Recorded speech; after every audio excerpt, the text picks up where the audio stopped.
So yung mga kalodis, welcome back sa ating channel. At sa programa ito ay pinagpalang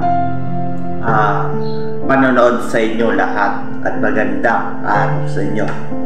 So pinag-usapan natin noong hapon ay buhatin natin ang mga pangako ng Diyos. At ito namang ang topic natin ngayon. Bakit nga ba hindi tayo lumalago? Ano kaya? This is number 1, dahil may kulang sa action. So, may mga kulang tayo, hindi natin na-apply sa pamamagitan ng gawain ng Panginoon. Sabi sa Santiago chapter 1 verse 5, kung ang sinuman sa inyo ay kulang sa karunungan, humingi siya sa Diyos at iyon ay ibibigay niya. Ang Diyos ay nagbibigay ng pasagana sa lahat at hindi magagaling. Yan. Sabi dito sa verse na ito, sino bang ang kulang sa karunungan ay humingi lang tayo sa Kanya at ibibigay niya. Dahil ang ibibigay sa atin ay ang pag-asa at masagana sa lahat. Kahit humingi tayo sa Kanya ng ating pangangailangan, ay hindi magagalit siya. Dahil ang Diyos ay nagbibigay. Basta buhatin natin ang mga pangako niya at saan dapat lumalago tayo sa pinangangailangan natin na bagay o panalangin. Dahil sabi nyo nga, dahil may kulang tayo sa aksyon, humingi lang tayo ng guide at bibigyan niya tayo ng basagana sa lahat. Yan. Bakit nga ba ulit hindi tayo lumalago? This is number 2, dahil ayaw ipamuhay ang salita ng Diyos. Dahil ayaw natin ipamuhay ang mga salita ng Diyos dahil nga sa ating katamaran o kulang tayo sa aksyon. Kinakailangan natin ipamuhay ang mga salita ng Diyos sa ibang tao. Dahil ang salita ng Diyos ay siya ang magbibigay sa ating ng guide at lilinisan niya ang ating puso at isipan. Kinakailangan na ipamuhay ang mga salita ng Diyos. Dahil dito, sabi sa 2 Timoteo chapter 4 verse 2, ipangaral mo ang salita ng Diyos. Pagsikapin mong gawin yan. Napapanahon man o hindi, himukin mo at pagsabihan ang mga tao at palakasin ang kanilang loob sa pamamagitan ng matiyagang pagtuturo. Kinakailangan po natin mag-invite o magsama ng kaibigan, pamilya sa simbahan upang i-guide sila at himukin at pagsabihan ang mga tao at palakasin ang kanilang loob sa pamamagitan ng matiyagang pagtuturo. Kinakailangan na ipangaral natin ang salita ng Diyos at pagsikapin natin ang mga ito. Napapanahon o hindi, palakasin pa rin natin ang loob ng mga tao na hindi pa nakakarinig ng salita ng Diyos at kinakailangan silang i-guide sa pagtuturo na kung paano lumago spiritual life. Kaya ipaumuhay natin ang salita ng Diyos para tayo ay lumago. Yan. So, ano nga ba ulit? At bakit nga ba hindi tayo lumalago?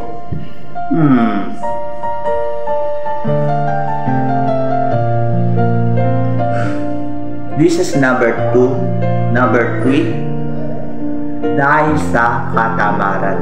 Yan. Dahil hindi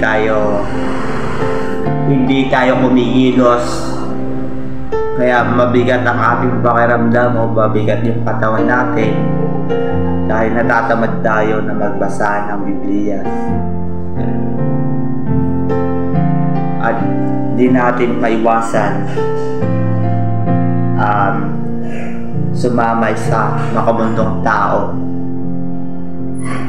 Kinakailangan natin na pagsikapin lahat ng ito. Yan.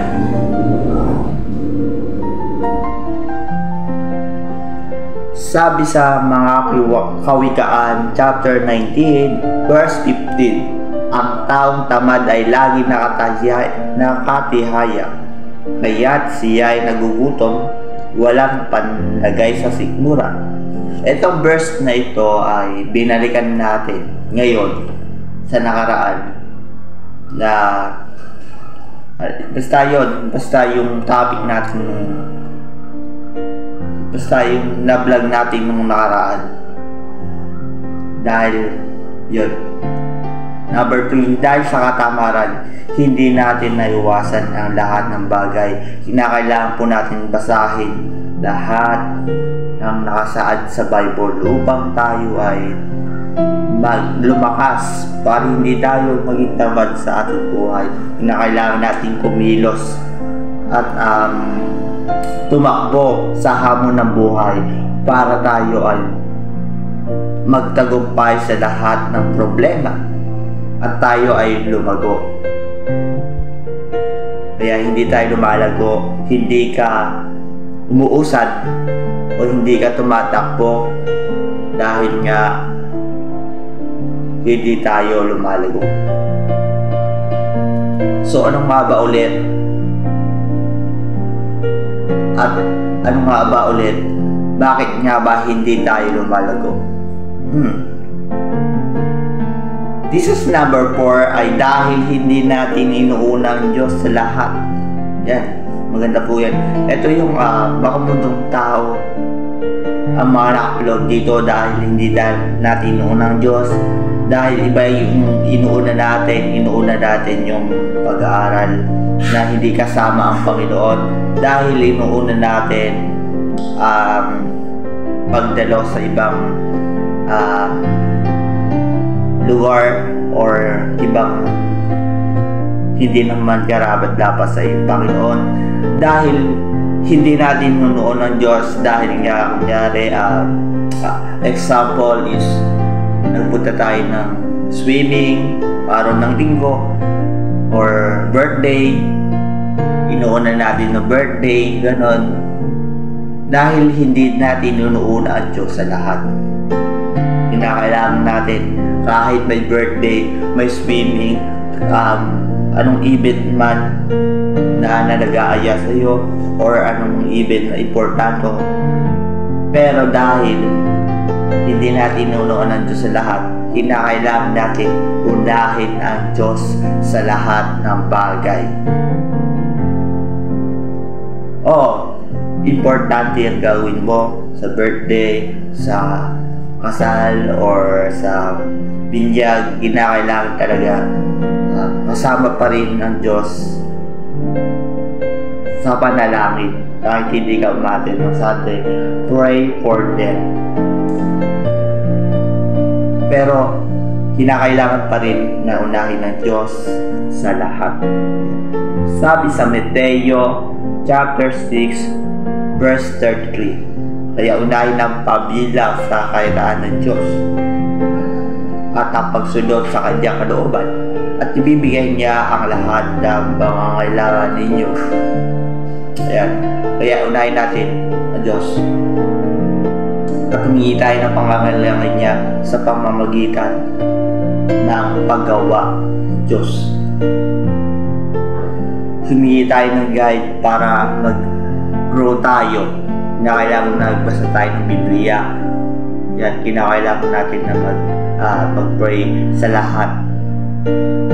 Huwag natin